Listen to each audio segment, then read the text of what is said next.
नमस्कार, सुरागीलाल news channel के प्रदेश bulletin में आप सभी का स्वागत है और मैं हूं आपके साथ मीनाक्षी सिंह। आइए नजर डालते हैं आज की प्रमुख खबरों पर। जिलाधिकारी की अध्यक्षता में एरोड्रोम कमेटी की हुई बैठक। बजरंग दल के कार्यकर्ताओं ने फूका कांग्रेस का पुतला। 68 ग्राम स्मैक के साथ एसओजी और मंडी चौक ने एक आरोपी को किया गिरफ्तार। पिथौरागढ़ की जिलाधिकारी ने प्रतिज्ञा समारोह में लिया प्रतिभाग। आदि कैलाश यात्रा का हुआ शुभारंभ। मई अंतिम सप्ताह में इंटर हाई स्कूल का रिजल्ट जारी करने की तैयारियों में जुटा उत्तराखंड बोर्ड। अब खबरें विस्तार से। जिलाधिकारी युगल किशोर पंत की अध्यक्षता में बुधवार को एयरड्रोम कमेटी की बैठक पंतनगर एयरपोर्ट सभागार में संपन्न हुई। आपको बता दें कि बैठक में जिलाधिकारी ने निर्देशित करते हुए कहा कि हवाई अड्डे की सुरक्षा हेतु सभी आवश्यक कदम उठाए जाएं। वहीं एयरपोर्ट क्षेत्र को जंगली जानवरों से सुरक्षा हेतु एयरपोर्ट की चार दीवारी के अंतर्गत झाड़ियों का कटना शुरू किया जाए। वहीं आसमान में वायुयान को बॉर्डर से नुकसान की संभावना अधिक रहने के कारण एयरपोर्ट क्षेत्र के आसपास कोई भी गतिविधि संचालित न की जाए, जिससे परिंदे एयरपोर्ट क्षेत्र की ओर आकर्षित न हो। एयरपोर्ट क्षेत्र में अधिक ऊंचाई वाले वृक्षों की लोपिंग कराने के निर्देश वन विभाग को दिए गए। संवाददाता दुर्गेश तिवारी की रिपोर्ट।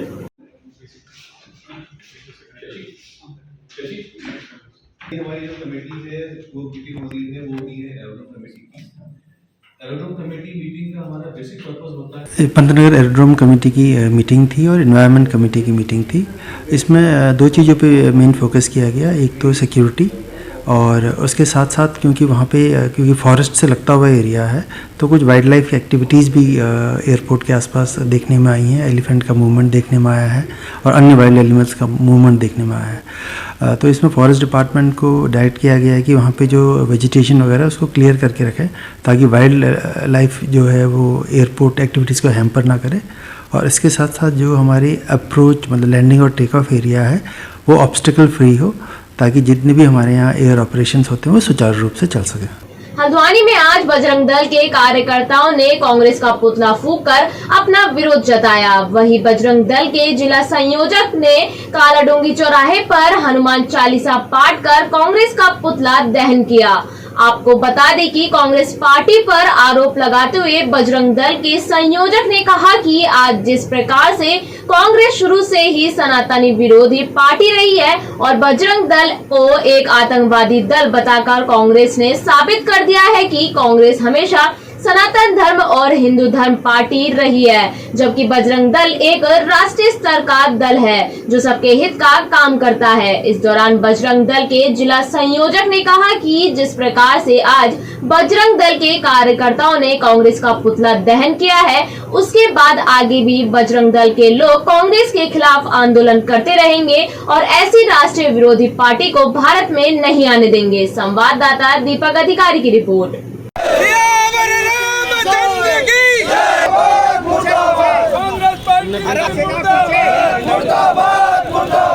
कर्नाटक में वो कर्नाटक जहां हनुमान जी की जन्म स्थली है, वहां से कांग्रेस ने अपना एक मैनिफेस्टो जाहिर किया है जिसमें बजरंग बली की सेना बजरंग दल को बैन करने का निर्णय लिया गया है और एक आतंकवादी संगठन पीएफआई से बजरंग दल की तुलना की है।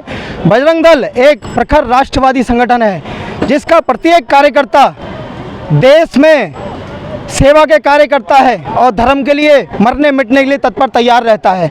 और दूसरी तरफ पीएफआई की गतिविधियां संपूर्ण देश जानता है कि ये किस तरीके से आतंकवादी गतिविधियां करता है। हाँ, जहाँ पे भी पीएफआई की आतंकवादी गतिविधियां और राष्ट्र विरोधी गतिविधियां होती हैं, वहाँ पे बजरंग दल का एक एक सिपाही उनसे लोहा लेने के लिए तत्पर अग्रसर रहता है। और बजरंग दल के सेवा कार्य प्रत्येक हिंदू जानता है। कोई भी प्राकृतिक आपदा हो या कोरोना काल में भी बजरंग दल का प्रत्येक सिपाही जो सेवा कार्य में लगा रहा और सेवा सुरक्षा संस्कार हमारा एक उद्देश्य है। और जो भी ये कांग्रेस की मानसिकता दर्शाती है, जो भी ये मुस्लिम पुष्टिकरण की राजनीति कर रहे हैं, इसको बजरंग दल पूर्णतः पूरे देश में जो है इसका विरोध करेगा और इसको एक मुंह तोड़ जवाब। कांग्रेस की मानसिकता शुरू से ही हिंदू विरोधी सनातन विरोधी रही है। भगवान राम को काल्पनिक बताने वाली कांग्रेस यहाँ तक पहुँच गई, देश में ख़त्म हो चुकी है। भगवान राम के ताला पड़वाया। अब भगवान राम के भक्त हैं भगवान हनुमान, उन पर ताला पड़वाने की कोशिश की है। बजरंग दल हनुमान जी को अपना आदर्श मानता है और जो जिहादी है, जो सिमी थी, अब PFI है, उससे तुलना की है। इस कांग्रेस खत्म हो चुकी है। कांग्रेस को आतंकवादी कहने की कोशिश नहीं होती है। देशभक्त हमारे बजरंगी है, सब जानता है, चाहे लव जिहाद हो, धर्मांतरण हो, गौमाता हत्या हो, हम रोकते हैं। इस देश की सुरक्षा को काम करते हैं। सेवा, सुरक्षा, संस्कार, ये बजरंग दल का ध्येय वाक्य है। बजरंग दल कठोर शब्दों में निंदा करता है।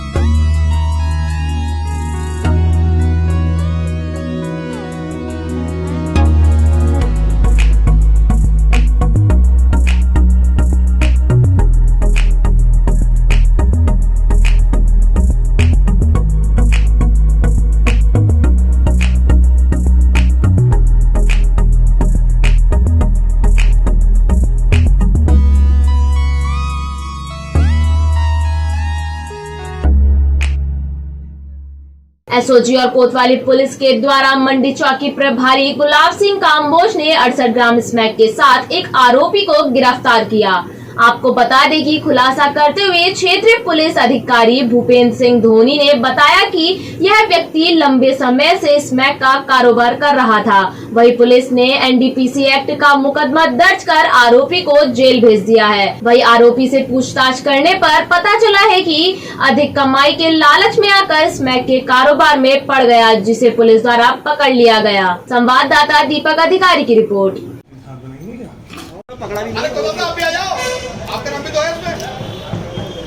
कल जो है हल्द्वानी पुलिस और एसओजी के द्वारा एक संयुक्त अभियान चेकिंग का चलाया जा रहा था। तो उस आकस्मिक अभियान में एक व्यक्ति ट्रेस हुआ, हसीब, और जब इसकी तलाशी ली तो इसके पास से 68 ग्राम स्मैक मिली। ये रहने वाला है मानपुर का, बहेड़ी तहसील बरेली का, और यहाँ पे जो पुराना धान मिल बरेली रोड है, यहाँ पे रह के LED असेंबलिंग का काम करता है। पूछताछ में उसने बताया कि इसी के गांव के गुड्डू ने बताया कि कम मेहनत करके तुम ज़्यादा पैसा कमा सकते हो। उसने ये आइडिया इसको दिया कि स्मैक बेचो और इसमें अच्छी बचत है। तो इसका कहना यह है कि जो कल बरामद हुई है से स्मैक उसी से लेके आया था और यहाँ वितरित करता उससे पहले वो पकड़ा गया। अब हम इसमें इनका पूरा जो नेक्सस है, ये किससे लेके आया, गुड्डू किससे लेके आता है या खुद बनाता है, तो इन सबको गहनता से विवेचना करेंगे और इनके खिलाफ ठोस कार्रवाई करेंगे। पिथौरागढ़ जिलाधिकारी रीना जोशी ने पिथौरागढ़ स्थित गवर्नमेंट कॉलेज ऑफ नर्सिंग के प्रतिज्ञा समारोह में मुख्य अतिथि के रूप में प्रतिभाग लिया। आपको बता दें कि जिलाधिकारी ने प्रतिज्ञा समारोह का शुभारंभ दीप प्रज्वलित कर किया। वहीं इस अवसर पर जिलाधिकारी ने नर्सिंग के विद्यार्थी को नर्सिंग अधिगम कार्य को रुचिपूर्ण ढंग से करने के लिए प्रेरित किया। साथ ही कॉलेज की प्रधानाचार्य रेणु शर्मा द्वारा नर्सिंग के फर्स्ट सेमेस्टर के विद्यार्थी को नर्सिंग अध्ययन कार्य को ईमानदारी पूर्वक करने की शपथ दिलाई।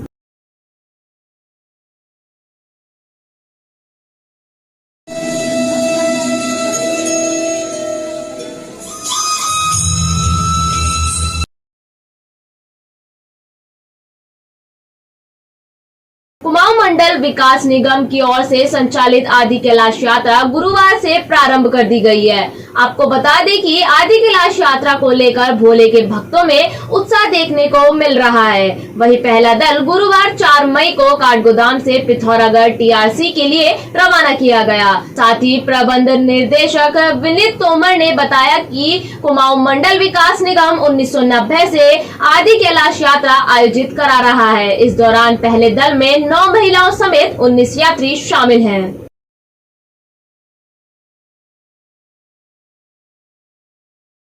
आप 800 फीट से लेके 16,000 फीट तक आप ट्रेवल करते हैं। जो शिवनगरी जो आदि गुरु शंकराचार्य द्वारा स्थापित की गई। देखिए, इस बार हमारी यात्रा आज से प्रारंभ हो रही है। हमने लगभग 34 ग्रुप में यात्रा प्रारंभ करनी है। इस बार 20 ग्रुप जो है हमारे मानसून से पहले जाएंगे, जुलाई तक जाएंगे, और बचे हुए 14 ग्रुप हमारे अक्टूबर नवंबर में जाएंगे। आज पहला ग्रुप है, इसमें लगभग 19 व्यक्ति यात्रा के लिए जा रहे हैं। ये काठगोदाम से काठगोदाम का जो लैग है इसमें 8 दिन की यात्रा है।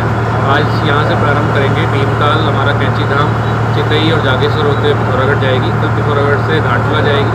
धारचूला में हमारे मेडिकल और बाकी जो इनर लाइन परमिट की चीज़ें होती हैं वो होना है। उसके बाद फिर गुंजी, नाभीढांग, ओम पर्वत के दर्शन होंगे, आदि कैलाश के दर्शन होंगे।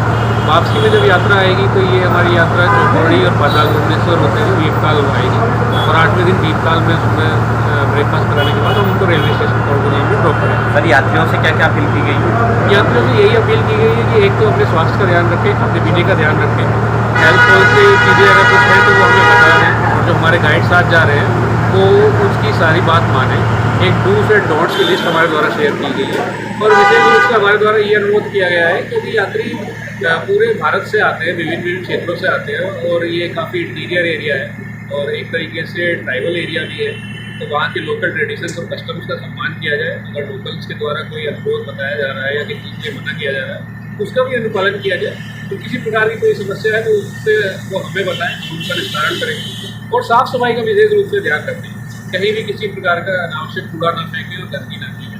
उत्तराखंड बोर्ड इन दिनों 10वीं और 12वीं का परीक्षा परिणाम मई अंतिम माह तक घोषित करने की तैयारियों में जुटा है।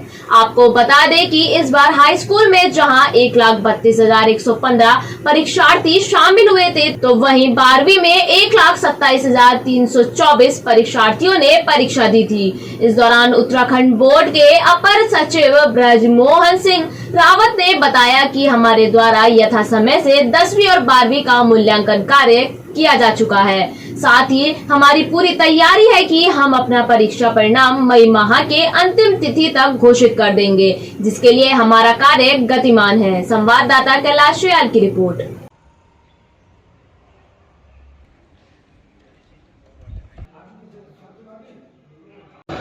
परिषदीय परीक्षाओं का मूल्यांकन यथा समय पूर्ण किया जा चुका है। उससे संबंधित डाटा जो है वो परिषद कार्यालय को प्राप्त हो गया है। उसे डाटा चेक किया जा रहा है और हमारा संपूर्ण प्रयास होगा कि इस माह के अंत तक जो है हम यथासंभव जो है परीक्षा फल को घोषित कर देंगे। कहाँ हैं सब लोग? शाम की चाय तो एक साथ होनी चाहिए, सब लोग एक साथ बैठना ही नहीं चाहते। पापा, ट्राई दिस। लो, सब लपक ली।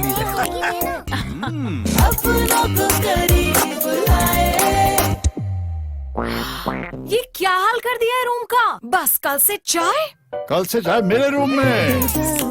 देवरपन नमकीन को करीब। उपाध्यक्ष ग्राम्य विकास एवं पलायन निवारण आरोग्य डॉक्टर SS नेगी ने जनपद के चाहूमुखी विकास एवं पलायन रोकथाम से संबंधित महत्वपूर्ण बैठक विकास भवन सभागार में ली। आपको बता दें कि बैठक में वर्तमान में बाजार मांग के आधार पर जनपद के किसानों को पुष्प उत्पादन के लिए प्रेरित कर बाजार की मांग व आवश्यकताओं के बारे में विस्तार से जागरूक किया गया। साथ ही किसानों को अच्छी किस्म के बीजों का वितरण समय से किया जाए।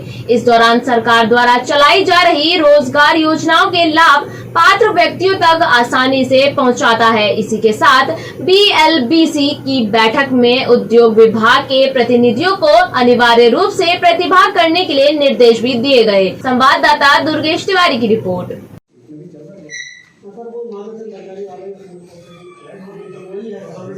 देखिए, पर्यटन के अलावा सभी दिशा निर्देश नहीं है, सुझाव लेने आया था आयोग और क्या शीतलीकरण हो सकता है, क्या सुधार हो सकता है, किस तरह से हमारे जो नौजवान बेरोजगार हैं उनको क्या सरकार की योजनाओं से क्या मदद मिल सकता है। पर्यटन में भी बातें आई हैं और उद्योग में भी आई हैं, कृषि में भी आई है, हर फील्ड में आई है। इसके बाद क्योंकि माननीय मुख्यमंत्री इसके अध्यक्ष हैं तो माननीय मुख्यमंत्री को ये सारे सुझाव बताए जाएंगे और सरकार प्रयास करेगी कि और यहाँ पर उन्नति हो। पलायन को लेके है नहीं, ये असल में ये आयोग ग्राम विकास एवं पलायन आयोग है, तो ग्राम विकास पर ज़्यादा फोकस है।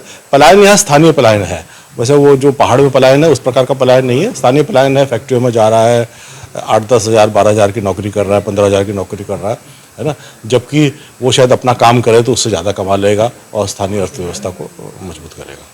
रुद्रपुर शहर के शिडकुल कार्यालय के ठीक सामने नैनीताल हाईवे किनारे स्थित नाले में एक 10 फीट के मगरमच्छ को देख लोगों के होश उड़ गए। आपको बता दें कि देखते ही देखते मौके पर हजारों लोगों की भीड़ जमा हो गई। वही भीड़ को देखते ही वन विभाग, जिला आपदा प्रबंधक और पुलिस प्रशासन के लोग व DFO उधम सिंह नगर ने पहुंचकर मगरमच्छ का रेस्क्यू कराया। इस दौरान मगरमच्छ का रेस्क्यू करने में वन विभाग टीम की पसीने छूट गए, क्योंकि इतना भारी भरकम मगरमच्छ शायद रुद्रपुर शहर के आसपास लोगों ने नहीं देखा था। वही DFO ने बताया कि इस वन्य जीव को डॉक्टरों की निगरानी में 24 घंटे रखा जाएगा और इसका पूरी तरह मेडिकल चेकअप किया जाएगा। साथ ही उपचार करने के बाद ही उसे सुरक्षित जगह पर छोड़ा जाएगा। संवाददाता दुर्गेश तिवारी की रिपोर्ट। ये मगरमच्छ आप देख रहे हैं कितनी हरकत कर रहा है। जाल में था लेकिन उसकी रस्सियां खुल चुकी। बहुत ही भारी भरकम मगरमच्छ है, वन्य जीव है, कहां से घूमता हुआ आ गया ये कहना थोड़ा। हमें विभिन्न लोगों के माध्यम से सूचना प्राप्त हुई कि जिंजर होटल के सामने नाले में कुछ लोगों ने एक मगरमच्छ देखा है। तो सूचना प्राप्त होने के तत्काल बाद हमारी रुद्रपुर रेंज की टीम जो है मौके पे आई और मौके पे इस खबर की पुष्टि की गई। वास्तव में यहाँ पे एक मगरमच्छ था जिसकी 8 से 10 फीट इसकी लंबाई थी और बहुत ही शक्तिशाली और वयस्क ये एक मगरमच्छ था। तो देखिए, जो हमारी प्रक्रिया है उसके अनुसार अभी 24 घंटे हम इसको अंडर ऑब्जर्वेशन रखेंगे। देखा जाएगा कि रेस्क्यू के दौरान यदि इसके कोई घायल है या चोटिल है तो उसका प्रारंभिक उपचार किया जाएगा और उसके बाद जो जनपद के अन्य क्षेत्र हैं जहाँ पे मगरमच्छ का अच्छा प्राकृत वास है, ऐसे किसी क्षेत्र का चयन करके इसको वहाँ पे छोड़ा जाएगा। चूँकि यहाँ पर आपकी जानकारी में लाना चाहूँगा, जनपद उधम सिंह नगर का लगभग 5% जो भूभाग है वो जलीय क्षेत्र है। यहाँ पे बहुत सारे डैम हैं, नदियाँ हैं, नाले हैं और बरसात के सीज़न में देखा गया है कि ऐसे जानवर जो है पानी के साथ अमूमन आबादी की तरफ आ जाते हैं। तो एक सामान्य सी बात है और परंतु क्योंकि ये शहर के बिल्कुल बीचों बीच है तो इसके बाद हम एक अपना 48 घंटे का एक हम ऑपरेशन भी चलाएंगे जो और जहाँ स्थान हो सकते हैं तो वहाँ पे हम इसकी आइडेंटिफिकेशन करेंगे। और मैं आपके माध्यम से समस्त जनता से भी अनुरोध करना चाहूँगा कि यदि कोई ऐसा जानवर या मगरमच्छ या कोई भी वन्य जीव आपको दिखता है या आपके घर में आता है तो कृपया उससे एक उचित दूरी बनाए रखें अपनी और जानवर की सेफ्टी के लिए। और जो हमारे वन विभाग की रेस्क्यू टीम है या जो निकट वन अधिकारी हैं आप उनसे संपर्क कर उसकी सूचना उनको तत्काल दें। आज के लिए इतना ही। उत्तराखंड से जुड़ी तमाम खबरों के लिए बनी रहिए स्वराज लाल न्यूज चैनल के साथ। धन्यवाद।